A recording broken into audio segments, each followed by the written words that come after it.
Hello hello hello hello everyone, कैसे हो? सभी फाइन होंगे, बढ़िया होंगे और ढेर सारे मजे के साथ होंगे। स्टार्ट करते हैं आज की इस वीडियो को। आप यार कहाँ है?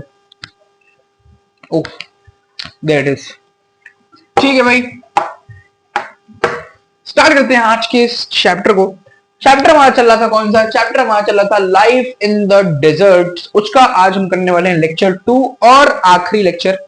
जैसा कि मैंने बताया था, चैप्टर छोटा है तो 2 लेक्चर लगेंगे, खत्म हो जाएगा। तो आज ये चैप्टर खत्म हो जाएगा। ठीक, स्टार्ट करते हैं। लेकिन उससे पहले एक बार तुम्हारी जो पुरानी मेमोरीज हैं, जो पुरानी यादें हैं, जिसको धूल लग चुकी है बेटा, उसको थोड़ा सा साफ कर देते हैं, फिर आगे बढ़ते हैं।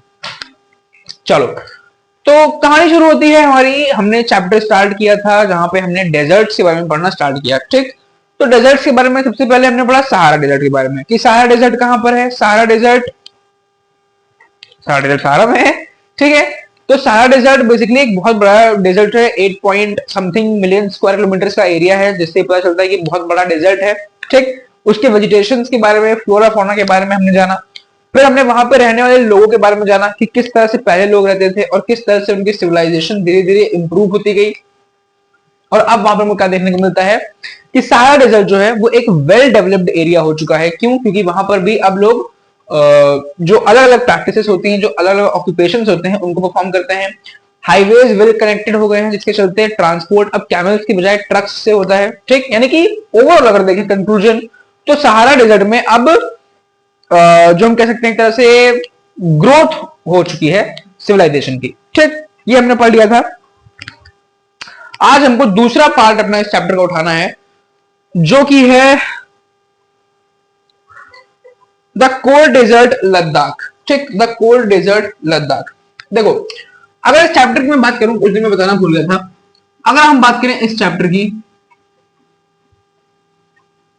तो इस चैप्टर को हम 2 पार्ट्स में तोड़ सकते थे, लेकिन मैं तोड़ना भूल गया। ठीक है, इस चैप्टर को हम 2 पार्ट में तोड़ सकते हैं।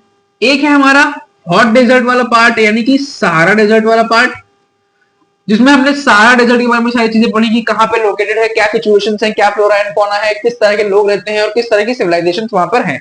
ठीक, इस चैप्टर का दूसरा पार्ट आता है हमारा कोल्ड डेजर्ट लद्दाख। ठीक, इसमें भी बेसिकली हम वही सारी चीजें पढ़ने वाले हैं जो हमने सहारा डेजर्ट वाले पार्ट में पढ़ी थी। ठीक, जैसे लद्दाख वाला जो रीजन है वो कहां पर सिचुएटेड है, क्या कंडीशंस हैं, कैसे फ्लोरा एंड फौना है, क्या वेजिटेशन ग्रो होती है, किस तरह के लोग रहते हैं और ओवरऑल डेवलपमेंट क्या है उस एरिया की। ये सारी चीजें बेसिकली हम इस पार्ट में पढ़ने वाले हैं। स्टार्ट करते हैं।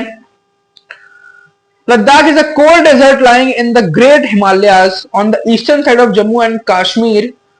The Karakoram Range in the north and Zanaskar Mountains in the south enclose it. ठीक, तो टॉपिक है हमारा लद्दाख द कोल्ड डेजर्ट। ठीक, अरे भाई साहब गर्दा, कुछ बच्चे तो सोच रहे हैं कि सर है कुछ चढ़ाव आ गया है क्या, कोल्ड डेजर्ट, डेजर्ट भी कोल्ड होने लगे हैं। तो हाँ बड़ा याद करो, पुरानी यादों में पहुंच जाओ। जब ये चैप्टर मैंने स्टार्ट किया था तो क्या मैंने तुमको एक चीज बताई थी कि डेजर्ट 2 तरह के होते हैं। अभी तुरंत ही बताई है कि डेजर्ट 2 तरह के होते हैं, कोल्ड डेजर्ट्स और हॉट डेजर्ट्स। ठीक, तो लद्दाख एक तरह का क्या है, कोल्ड डेजर्ट है, जो कि बेसिकली हिमालयाज की जो रेंज है, इंडिया में जो हिमालयाज की रेंज है, उस हिमालयाज की रेंज में पाया जाता है। ठीक, काराकोरम रेंज और एक और अगर बात करें इसकी लोकेशन की, तो लोकेशन क्या है? लोकेशन है Karakoram range in north and Zanskar range in south. Karakoram and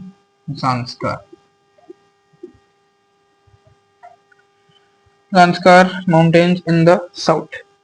ठीक, तो क्या बताया गया है कि लद्दाख का रीजन कहां पे, बेसिकली मान लो ये है काराकोरम रेंज। ठीक, और ये तुम्हारी है ज़ांस्कार वाली range.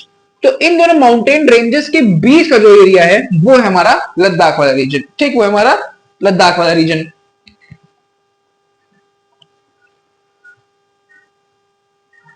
Several rivers flow through Ladakh, Indus being the most important among them. ठीक, तो क्या बताया गया है कि जो लद्दाख वाला रीजन है, क्योंकि ये एक माउंटेनियस रीजन है और ज्यादातर जो रिवर्स होती हैं वो माउंटेन्स से ही ओरिजिनेट होती हैं। इसके चलते ये जो लद्दाख वाला रीजन है इससे बहुत सारी इससे बहुत सारे रिवर्स फ्लो करती हैं। लेकिन एक जो मेन रिवर है, जो सबसे इंपॉर्टेंट रिवर जो लद्दाख वाले रीजन से फ्लो करती है, वो कौन सी है हमारी? वो है हमारी Indus river.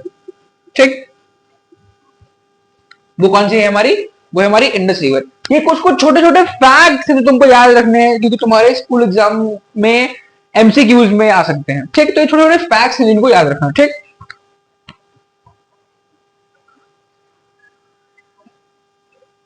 The river form deep valleys and gorges several, क्या है?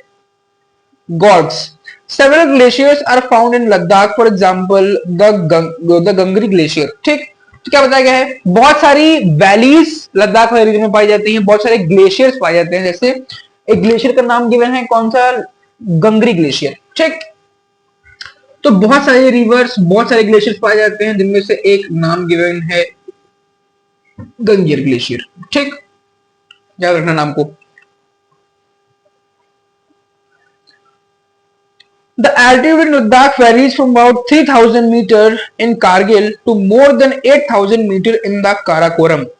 Due to its high altitude, the climate is extremely cold and dry. ठीक, तो अगर बात करें लद्दाख के एल्टीट्यूड की, एल्टीट्यूड नहीं बेटा, एल्टीट्यूड तो किसी और में है, तुम में नहीं है। हाँ, एल्टीट्यूड, ठीक है, डिफरेंस बिटवीन एल्टीट्यूड बेटा। ठीक, अगर बात करें लद्दाख वाले रीजन के एल्टीट्यूड की, तो 3000 मीटर से लगाकर 3000 मीटर यानी कि कारगिल वाला जो एरिया है वहां से लगाकर लगभग 8000 मीटर तक की इसकी रेंज है काराकोरम। ठीक, यानी कि 3000 मीटर पे जो इसका सबसे लोएस्ट पॉइंट है वो है कारगिल, और 8000 मीटर पे इसका जो सबसे हाईएस्ट पॉइंट है वो है काराकोरम। ठीक, तो ये बेसिकली एल्टीट्यूड है किसका? हमारे लद्दाख वाले रीजन का, यानी कि इस एरिया से लगाकर इस एरिया की जो हाइट है वहां तक हमारा लद्दाख वाला रीजन बेसिकली क्या होता है, वहां तक हमारा लद्दाख वाला रीजन पाया जाता है। कोई दिक्कत, कोई परेशानी बताओ एक बार।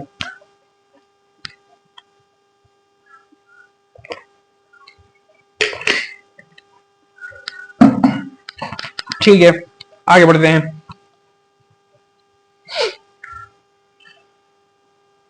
The air at this altitude is so thin that the heat of the sun can be felt intensely. The day temperature in summer are just above 0 degree and the night temperature well below -30 degree Celsius।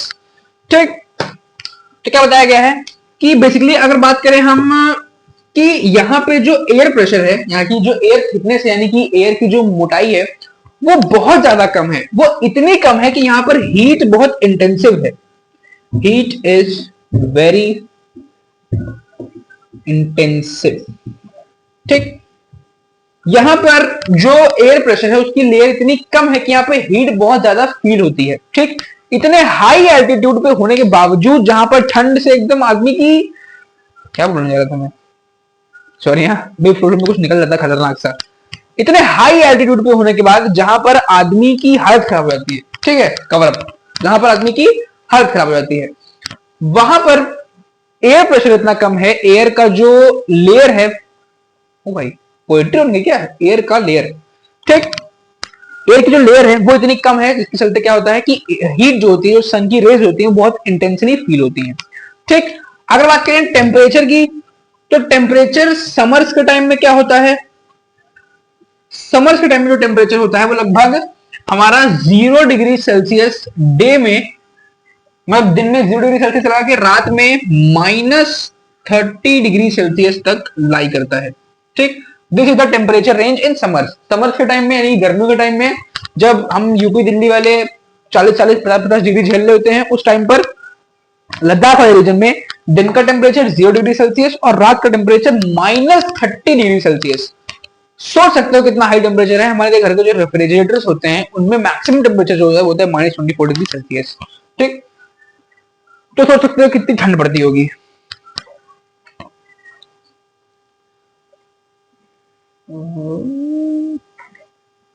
It is freezing cold in the winters when the temperature may remain below -40 degrees Celsius for most of the time. As it lies in the rain shadow of the Himalayas, there is little rainfall as low as 10 centimetre per year. ठीक, ये तो हो गई summer के temperature की बात। अगर बात करें विंटर्स में क्या टेम्परेचर रहता है, तो विंटर में जो एवरेज टेम्परेचर रहता है वो होता है -40 डिग्री सेल्सियस से बिलो। जो एवरेज टेम्परेचर होता है वो होता है -40 डिग्री सेल्सियस से बिलो, यानी कि 40 डिग्री सेल्सियस से भी कम टेम्परेचर चला जाता है। कब? ठंडियों के टाइम पर। ठीक, वहीं अगर बात करें, क्योंकि ये हिमालयाज की शैडो के अंदर है, यानी कि इसकी चारों तरफ से हिमालयाज है। जैसे ये देख लो, ये तुम्हारी काराकोरम रेंज है, ठीक, ये तुम्हारी जांस्कर वाली रेंज है। तो क्योंकि ये इनके बीच में लाई करता है, इसी वजह से यहां पर रेनफॉल बहुत ज्यादा नहीं हो पाती है। क्यों? क्योंकि मान लो, सिंपल चीज है कि ये कोई एक माउंटेन है, ये कोई एक माउंटेन है। अब इसके बीच का जो ये वाला एरिया है, ये देखो, मान लो ये कोई माउंटेन है, यहां पे देखना, मान लो ये कोई माउंटेन है, ये कोई माउंटेन है, और इसके बीच का ये जो एरिया है, तो रेनफॉल चाहे इधर से आए तो ये माउंटेन रोक लेगा, चाहे इधर से आए ये माउंटेन रोक लेगा। तो जो एरिया माउंटेन्स के बीच में होते हैं उनमें रेनफॉल बहुत कम होती है। इसी के चलते ये वाला जो रीजन है हमारा, कौन सा वाला? लद्दाख वाला, क्योंकि वो चारों तरफ से हिमालय से घिरा हुआ है, इसी वजह से बहुत लो रेनफॉल हमको देखने को मिलती है। क्या देखने को मिलती है? लो रेनफॉल, लगभग 10 सेंटीमीटर पर ईयर की रेनफॉल हमको देखने को मिलती है, जो कि बहुत कम है। ठीक, अगर लद्दाख की स्ट्रेटेजिक लोकेशन देखना चाहो बेटा, तो मैं तुमको दिखा देता हूं एक बार, चिंता वाली कोई बात नहीं है। ये देखो, तुम्हारे बुक में भी ये मैप दिया है, अगर तुम्हारे पास बुक है तो ये देखो मैप क्लियर है। ये देखो, ये ऊपर जो इंडिया का हेड जिसको हम कहते हैं, ये वो वाला पार्ट है, यहाँ पर लद्दाख बेसिकली पाया जाता है। Ladakh is situated here. Okay, any issues? I don't think. ठीक है, आगे चलते हैं। The area experience freezing winds and burning hot sunlight. You will be surprised to know that if you sit in the sun with your feet in the shade, you may suffer from both sunstroke and frostbite at the same time. ठीक, क्योंकि इतने high altitudes पे है, इसी के चलते temperature भी बहुत ज्यादा होता है और सनलाइट भी बहुत तेज पड़ती है। ठीक है, तो यहाँ पर एक अमेजिंग चीज क्या होती है, एक अमेजिंग फिनोमेना क्या होता है कि अगर आप लद्दाख वाले रीजन में रह रहे हो, इस जो हायर एल्टीट्यूड्स हैं उन वाले रीजन में, तो अगर आप अपना पैर सनलाइट में रख देते हो ना, तो आपको at the same time sunstroke और फ्रीज दोनों हो जाओगे। क्यों? क्योंकि फ्रीज हो जाओगे क्योंकि ठंड बहुत ज्यादा पड़ रही होगी, हिमालयन रीजन है। दूसरी चीज, सनस्ट्रोक इसलिए हो जाएगा क्योंकि जो सन की रेस होती है वो डायरेक्टली पड़ रही होती है, और एयर की जो लेयर होती है वो भी काफी पतली होती है, इसके चलते सन का डायरेक्ट कांटेक्ट होता है हमारी फीट से। ठीक, फ्लोरा एंड फौना, ये था ना। Due to high aridity the vegetation is sparse. There are scanty patches of grasses and shrubs for animals to graze. ठीक, क्योंकि इतनी हार्श कंडीशन है, इतना कम टेम्परेचर रहता है, जिसके चलते बहुत बड़े बड़े पेड़, बहुत बड़े बड़े प्लांट, पेड़ कुछ तो हुआ है आज, बहुत बड़े बड़े प्लांट्स, बहुत बड़े बड़े ट्रीज जो होते हैं वो एग्जिस्ट नहीं करते हैं, छोटे मोटे श्रब्स एग्जिस्ट करते हैं, सिर्फ इतने सफिशिएंट होते हैं कि जो वहां के जो नेटिव एनिमल्स हैं वो उसको खा पी के अपना सिस्टम बना सकें। Groups of willows and poplars are seen in the valleys. During the summers, fruit trees such as apples, apricots and walnuts bloom. ठीक, समर्स के टाइम में यहाँ पर एप्पल्स जो सेब होते हैं, ठीक, an apple a day keep doctor away, walnut, apricot, वो वॉलनट यानी खजूर, और एप्रिकॉट मतलब वो क्या बोलते हैं उसको, कुछ होता है बहुत हार्ड सा, उसको तोड़ना पड़ता है ऐसे करके, अखरोट। ये सारी चीजें यहाँ पर पाई जाती हैं। Several species of birds are sighted in Ladakh. Robins, redstarts, Tibetan snowcock, migratory birds, raven and hope are common. Some of these are migratory birds. ठीक, तो क्या बताया गया है कि ये सारी बर्ड्स यहाँ पर पाई जाती हैं। ठीक, और कुछ कुछ बर्ड्स इनमें से ऐसी होती हैं जो माइग्रेट करके आई होती हैं, बहुत ज्यादा जो कूलर क्लाइमेट वाले रीजन होते हैं, रशिया वाले रीजन, उनसे फ्लाई करके आई होती हैं। ज्यादातर बर्ड्स जो होती हैं यहाँ पर वो माइग्रेटरी बर्ड्स होती हैं। The animals of Ladakh are wild goats, wild sheep, yak and special kind of dogs. The animals are real to provide for the milk, meat and hides. ठीक, तो यहाँ पर जो बेसिकली एनिमल्स पाले जाते हैं वो किस चीज के लिए पाले जाते हैं? मीट के लिए, उनके स्किन से जो कपड़े बनाए जाते हैं उसके लिए, इन सारी चीजों के लिए एनिमल्स यहाँ पे पाए जाते हैं। बेसिकली याक हो गया, शीप हो गई, स्पेशल तरह के डॉग्स हो गए, वो यहाँ पर पाए जाते हैं। द एनिमल्स, ये तो हो चुका है ना। Yak's milk is used to make cheese and butter. The hair of the sheep and goat is used to make woolens. ठीक, तो जो याक का जो मिल्क होता है उसको चीज और बटर बनाने के लिए यूज करते हैं। जो हमारा शीप होती हैं और जो गोट होती हैं उनके फेदर्स को, सॉरी उनकी जो स्किन के ऊपर लेयर होती है उसको वूल बनाने के लिए यूज करते हैं। ठीक, अब अगर बात करें पीपल की, तो do you find any resemblance between the people of Ladakh and inhabitants of Tibet and central Asia? छोड़ो, the people here are either Muslims और बुद्धिस्ट। ठीक, तो नेक्स्ट टॉपिक है हमारा पीपल, लोगों के बारे में थोड़ा समझते हैं यहाँ के, कि यहाँ के लोग कैसे हैं। लोग तो हर जगह के अच्छे होते हैं, किस तरह के लोग? ठीक, तो पीपल में बेसिकली दो मेजर कम्युनिटीज हमें पाई जाती हैं, एक बुद्धिस्ट और दूसरे मुस्लिम्स। ये दो वो मेजर कम्युनिटीज हैं जो मेजरली यहां पर पाई जाती हैं, बहुत ज्यादा अबंडेंस में पाई जाती है, मतलब बहुत ज्यादा लोग यहां पर इन दोनों कम्युनिटीज से पाए जाते हैं। ठीक है,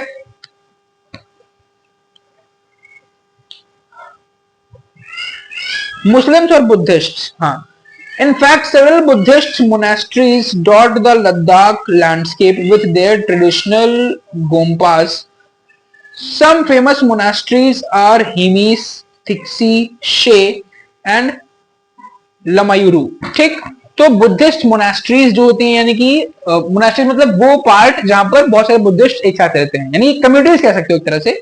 तो बहुत सारे बुद्धिस्ट कम्युनिटीज हैं जो लद्दाख में पाई जाती हैं, उनके नाम गिवन है, याद कर लेना, एज अ फैक्ट हो सकता है एमसीक्यू में पूछ ले। In the summer season, the people are busy cultivating barley, potatoes, peas, beans, and turnip. The climate in winter months is so harsh that people keep themselves engaged in festivals and ceremonies. ठीक, तो ठंड के time में लोग यहाँ पर potatoes और ये सारी चीजें ग्रो करते हैं। ठंड के टाइम में यहाँ पर जो टेम्परेचर होता है बहुत ज्यादा हार्श होता है, इसकी वजह से लोग ज्यादातर अपने को फेस्टिवल्स और ओकेजन्स में एंगेज रखते हैं। The women are very hard working. They work not only in the houses and fields but also manage small business and shops. ठीक, जो यहाँ की वुमेन है वो बहुत हार्ड वर्किंग होती है, क्यों? क्योंकि वो घर के काम के साथ साथ, फील्ड के काम के साथ साथ अपनी छोटी मोटी शॉप्स को भी रन करती हैं। Leh, the capital of Ladakh, is well connected both by road and air. The National Highway 1 connects Leh to Kashmir Valley through the Zojila Pass. ठीक, तो क्या बताया गया है कि लद्दाख का कैपिटल जो है वो क्या है? लेह, LEH। ठीक, और ये वेल कनेक्टेड है एयर रूट से भी और रोडवेज से भी, क्योंकि यहां पर टूरिज्म एक मेजर सोर्स है इनकम का। ठीक, जैसे एक एग्जांपल दिया है जोजिला पास। जोजिला पास ये एक ऐसा पास है जो कश्मीर वैली को कनेक्ट करता है लेह से। ठीक, फिर क्या पूछा है? Can you name some more passes in the Himalayas? ठीक, छोड़ो हटाओ, जाने दो, काम करनी है।